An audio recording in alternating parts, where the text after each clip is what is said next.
and welcome back to my little film and TV channel. And we're going over to Netflix today to look at a recently released movie as I'm recording this on the 25th of June 2022. So all comments and scores are at this date. And we're going to have a look at something called The Man from Toronto. Yes, The Man from Toronto. I think we have a man from Miami and a man from somewhere else as well in this film. But hey, this is about The Man from Toronto. But, you'll know what I mean if you watch the film. It's a 12 certificate. 110 minutes, yeah, a little bit long for what we get. More on that later. Comedy action thriller, directed by Patrick Hughes. An Internet Movie Database. What Joe Public thinking about it? Well, not too bad. Just under that, just a smidgen under that magical 6 out of 10 watchable score. It's getting 5.8 out of 10. So not a total disaster. That's based on 2,382 scores and reviews. 1,339 people scored it between 6 and 9 out of 10, and 690 scored it between 2 and 5. So that's a 66% positivity if you take one stat against the other. So that's not too bad, is it? 2/3 to 1/3. That'll do for me. Rotten Tomatoes audience, yeah, 7 out of 10. So not too bad, not too bad. So that's the public. Public are quite impressed. What's it about? Well, it's about the world's deadliest assassin, but obviously there's more than one, because as I said, I've already given you that clue, haven't I? And New York's biggest screw-up are mistaken for each other. An Airbnb rental, yeah, I mean, I think the bookings for Airbnb have gone down drastically. Stars this film Kevin Hart and Woody Harrelson, the two main protagonists in this, along with KEELEY Cuoco, Jasmine Matthews, Lela Loren, Pearson Fode, Giancarlo Canella, and Ellen Barkin. Yeah, very briefly, Ellen Barkin, that's for sure. Netflix, yeah, it was released on Netflix on June the 24th, 2022. So we've heard the public who seem okay on it, not absolutely fantastic. What about the critics? Well, they're not impressed. They're not impressed. Rotten Tomatoes, 28% of their 37 critics are positive, so less than a third. Well, less than a third. An average rating of just 4.4 out of 10. That's 10 fresh reviews and 27 rotten. A couple of the rottens, and I'll give you one fresh for balance. Robert Daniels of the LA Times said, "The Man from Toronto plays like the walking corpse of better, far more entertaining movies." Yeah, there are films in the same genre better than this. I'll leave that there for now. Adrian Horton, who's also rotten on this, he's from The Guardian here in the UK, he said, "Brawn and bustling action with no bruise, no staying power." Yeah, I'm not sure thing about the staying power. I think it was pretty consistent all the way through, pretty standard. Not saying this is necessarily a good thing, but yeah, I don't quite agree with that. I mean, the action's a bit weak. I preferred the comedy elements perhaps more than the action and the everything going on. But interesting, Adrian. Yeah, interesting. I don't quite agree, but we all have our opinions. But we do have fresh. We do have obviously some fresh. Thomas Laughley reflects my thoughts really on this one. He's from Variety and said, I think it's a gentleman. Thomas, is that a gentleman's name? I don't know. Let me know if it isn't. Anyway, my apologies if it's not. He says, she says, a throwback buddy action comedy that offsets its run-of-the-mill sense of humour with a pair of appealing leads. Yeah, I mean, well, the sense of humour came from the characters rather than the lines they were delivering. That's the difference.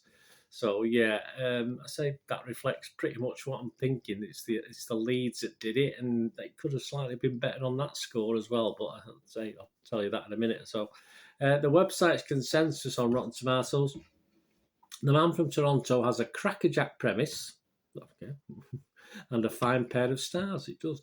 But this toothless comedy mismatches its promising elements and winds up neither funny or thrilling. Oh, it made me smile, but as I say, not particularly for the actual script, probably. On Metacritic, the other critic site we look at, the film's got a weighted average of 32 out of 100, so pretty dire. The critics don't like it, do they? That's based on just 15 critics' reviews. We got a 0, which I'm going to ignore anyway. It went from 0 to 70 out of 100 on Metacritic. So I'll give you one of the lower ones. It's Odie Henderson from RogerEbert.com. He only scored it 25 and said, director Patrick Hughes' latest is both 112 minutes and a hodgepodge of so many other movies that it becomes the most obnoxious of cinematic collages. Yeah, I suppose, but not in a bad way, as Odie is saying. I don't think I won't go that deep on it as being that bad, but I do agree with what he's saying, but it's not in a negative way, perhaps.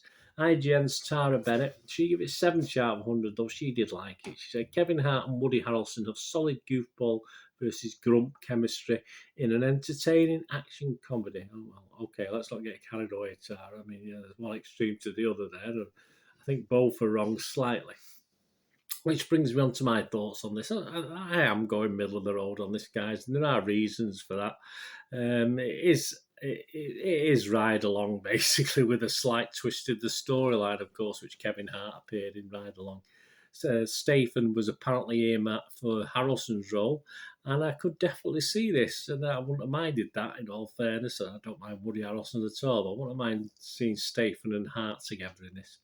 Far too long, an hour and 50 minutes, ridiculous. It's ridiculous length of time for this sort of film. 20, 30 minutes too long, which is a disappointment, which is a negative. I like Kevin Hart, and that's where it boils down to it. I quite like Kevin Hart. He plays himself. You're not going to get any Shakespearean roles coming up anytime soon, that's for sure. And I'm not at the stage yet with Kevin Hart, because I haven't seen that much of him, but I'm fed up of him yet. So for that reason, I liked it in the sort of simple turn your one brain cell off way and just sit back and enjoy it, as I said, just for Kevin Hart. And the story was just bland. It was just what it is, but it was just the rubbing together of Hart and Harrelson and other characters who came into it as well. And as I said, it's just because I still like Kevin Hart, basically, not because there's anything particular in this script. So that's a way of saying it's okay, then that's what it is, and that's what you have to accept. You can't help watching liking a certain character. Woody Harrelson, I said, he's fine in this, but yeah, I mean, I think Statham, may have got an extra half a point off me if Statham had been played against Kevin Hart, which I could certainly see in what I was watching. It would have made it a little bit better as well.